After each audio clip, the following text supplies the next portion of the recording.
And it's the reality we face every single day, is that there is death always upon us. Every single day we hear of shootings in the street. We hear murders in the street. We hear an explosion earlier this evening, or earlier this morning. We heard an explosion and 2 people lost their life. People get in car wrecks all the time and they lose their life. You hear the loss of life. And that's the reality we live in, that we're fragile beings. We're mortal. We don't know the hour of one's death. We're one moment, one breath, one heartbeat away from all of eternity. And that should frighten you. That is more scary than Halloween. That's more spooky than all the ghosts and goblins and monsters you guys celebrated yesterday. It's a fearful thing to be in the hands of the living God.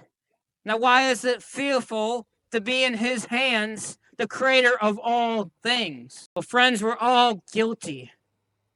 We all are guilty.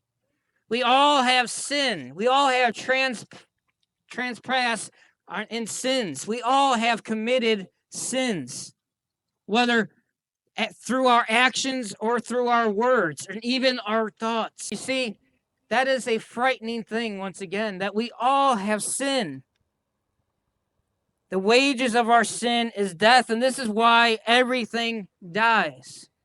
That's why you and I will face death one day, and then comes judgment. And that judgment is for us all. Think about this OnlyFans and pornography and women showing off their bodies for money.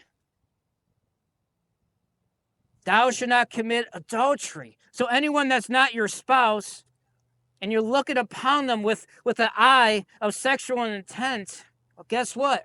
You committed adultery of the heart. And we all are guilty of that.